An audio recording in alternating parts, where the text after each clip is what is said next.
Bom dia, irmãos, que eu não pude falar no início aqui, antes de começar o culto. Um bom dia, um 2021 aí abençoado a todas e todos. Pegando um gancho aqui da fala inicial do pastor, essa questão das parábolas, quando o pastor fala de muita gente que tentou estabelecer conceitos teológicos, né, em cima dessa parábola, né? Por exemplo, a gente tem os patrícios,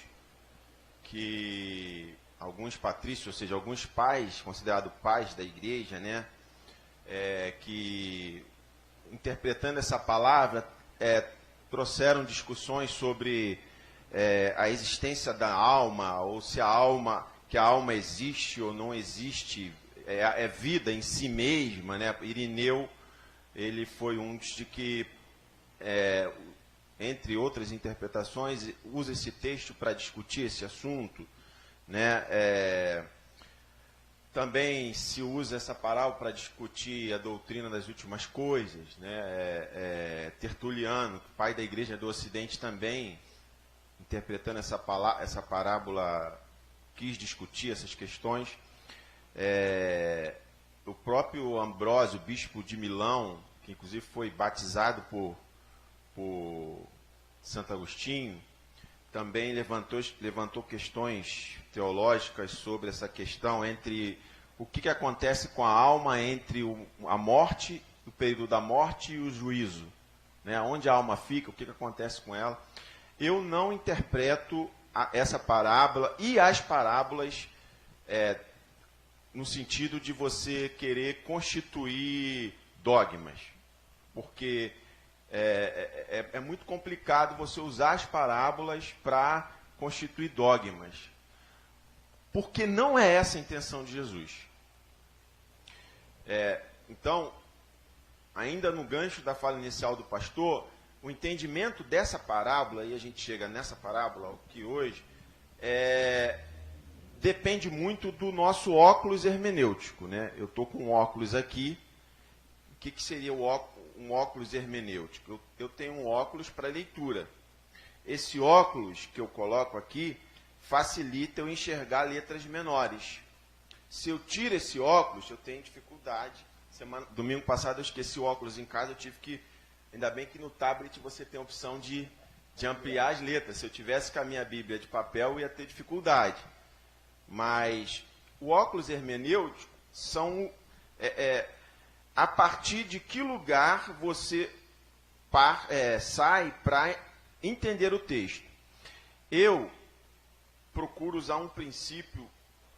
Eu sempre falo uma coisa para as pessoas que eu dialogo em relação à Bíblia. O problema da cristandade no Brasil, e quando eu falo cristandade, eu gosto de usar conceitos para separar algumas coisas. Então, quando eu falo de cristandade, eu falo a cultura cristã.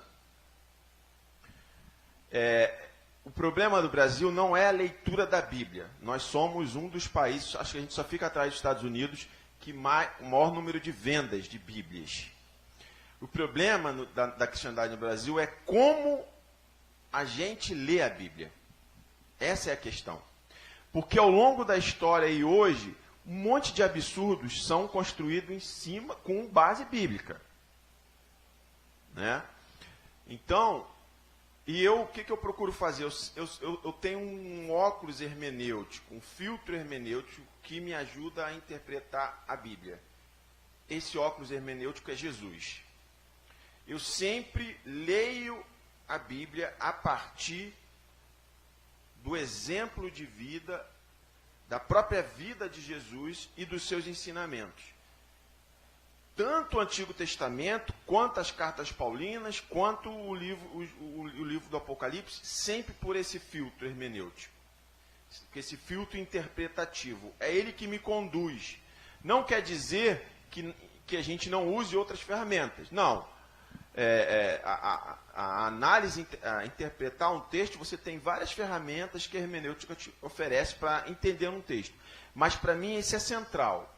E quando eu leio esse texto, eu vejo, e as parábolas, que a gente está tratando aqui vários domingos, é como se Jesus estivesse estabelecendo, existe uma constituição do reino de Deus.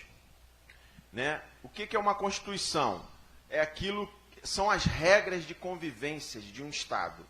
Né? A gente tem a Constituição do Brasil, que rege a nossa convivência social.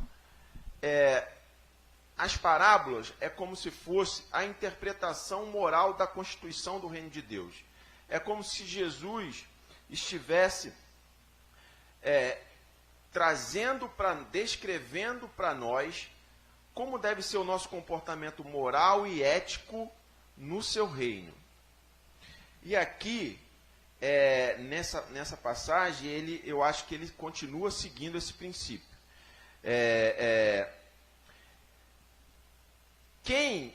Então, uma moral que ele estabelece aqui para mim. Quem é apegado a essa existência, né? Quem é muito apegado a esse mundo, está perdido na eternidade. É o primeiro princípio aqui que eu vejo nesse texto. Ou seja, quem se referencia pelas coisas desse mundo não está alinhado com o mundo espiritual, com a eternidade. O que é isso? É a pessoa que é materialista, apegada ao dinheiro, que tem amor ao dinheiro, que abre mão de valores por conta e que se entrega a prazeres materialistas, que não são eternos e que não são valorizáveis do ponto de vista do reino de Deus. E aqui tem uma questão que para mim fala muito, e eu vou encerrar minha fala inicial aqui, do que eu estou querendo falar nesse meu início aqui de fala. Nessa parábola, o rico não tem nome para Deus. E aí a gente volta naquela questão da aula passada. Deus, aqui tem a figura de Deus na parábola aqui. E para Deus, o rico não tem nome.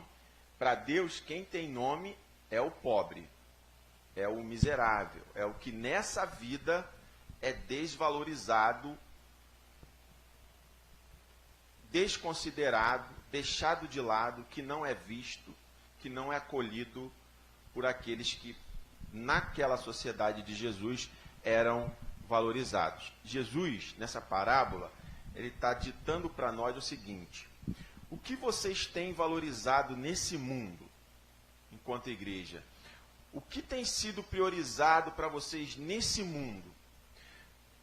O que, enquanto cristãos, você tem focado a sua vida enquanto cristão nesse mundo? Quais são as suas prioridades? Em que o seu serviço cristão tem sido focado nesse mundo? Numa busca, numa relação de uma espiritualidade egoísta, hedonista, que eu vou na igreja buscar a bênção para mim, que eu vou buscar o favor para mim, que eu vou buscar a prosperidade para mim, ou uma espiritualidade no sentido que eu vivo para me doar para o outro, para servir o outro. Então, muito mais que fundamentações teológicas ou discussões profundas sobre a existência da alma e etc., etc., que não estou desmerecendo esse discurso, isso é importante a gente também falar sobre isso, mas eu vejo nessa parábola muito mais uma discussão conceitual. Jesus está tentando mostrar para a gente o que deve ser as nossas prioridades enquanto igreja. E aí eu vou deixar para falar depois, ele também usa essa palavra para dar uma catucada aqui, o pastor falou um pouco disso, naquela sua sociedade da época. Mas vou deixar para falar depois, para não ocupar também toda a fala aqui.